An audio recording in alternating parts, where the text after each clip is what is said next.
तुमच्या विश्वासाचा आवाज जळगाव उन्नती। जनसामान्याचे प्रश्न, न्यायासाठी लढणाऱ्या मजलुमांचे हित। आम्ही नेहमीच तुमच्या सोबत। सत्याला वाचा फोडणारी बातमी, जलद आणि अचूक माहिती मिळवण्यासाठी जळगाव उन्नती न्यूजवर रहा अपडेट।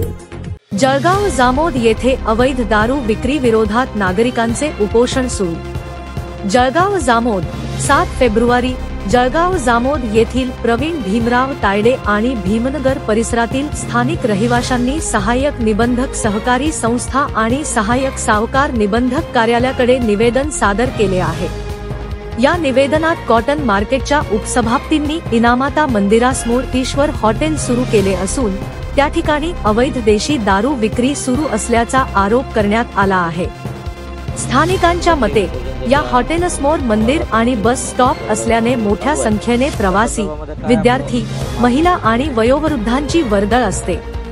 हॉटेलमध्ये सर्रास अवैध दारू विक्री होत असल्याने तिथे गर्दी करणाऱ्या नशेबाजांमुळे महिलांची छेडछाड आणि जातीय तणाव निर्माण होण्याची शक्यता आहे।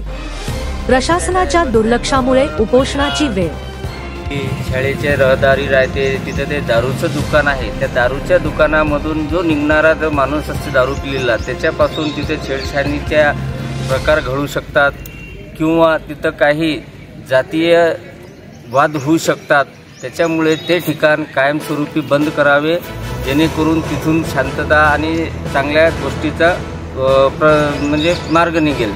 त्याच्यासाठी आम्ही उपोषण केलेले आहे। या उपोषणासंदर्भात आपण कोणत्या अधिकाऱ्यांना आणि कशा ठिकाणी निवेदन दिलेलं आहे? आम्ही उपविभागीय अधिकारी साहेब, पोलीस स्टेशन, कृषी उत्पन्न बाजार समिती, सहाय्यक निबंधक कार्यालय, जळगाव जामोद। तर पुढील आपला काही निर्णय आहे काय घेण्याचा? काय मागणी जर पूर्ण नाही झाली, पुढे आम्ही लोकशाही मार्गाने आणि संविधानाच्या मार्गाने आंदोलन करून इथून पुढे आम्ही बुलढाणा किंवा आपले ते दारूबंदीचे जे ऑफिस आहे खामगावला।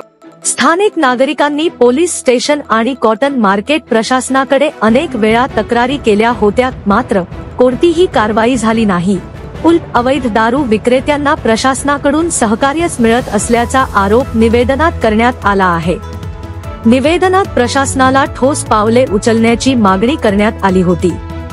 जर अवैध दारू विक्री बंद करण्यात आली नाही तर कार्यालयासमोर आमरण उपोषण करण्याचा इशारा देण्यात आला होता। त्यानुसार गेल्या 2 दिवसांपासून प्रवीण भीमराव तायडे आणि स्थानिक नागरिक सहाय्यक निबंधक सहकारी संस्था कार्यालयासमोर उपोषणाला बसले आहेत। अद्याप कोणतीही कारवाई नाही। उपोषण सुरू होऊन 2 दिवस उलटले तरी संबंधित विभागाच्या अधिकाऱ्यांनी कोणतीही दखल घेतलेली नाही।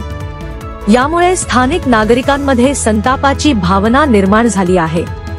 जर प्रशासनाने त्वरित कारवाई करून अवैध दारू विक्री थांबवली नाही तर लवकरच हे आंदोलन अधिक तीव्र करण्यात येईल, असा इशारा नागरिकांनी दिला आहे।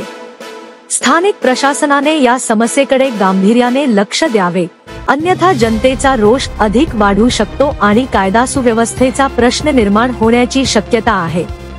प्रशासन यावर काय निर्णय घेते हे पाहणे महत्त्वाचे ठरणार आहे। जळगाव उन्नती न्यूज चॅनल करिता सौ सरला राजेंद्र ससाणेची बातमी। जळगाव जा बुलढाणा। जळगाव उन्नती न्यूज, तुमच्या हक्काचा आवाज। आमच्या चॅनलला सबस्क्राइब करा आणि अशाच ताज्या व विश्वसनीय बातम्यांसाठी बेल आयकॉन दाबा।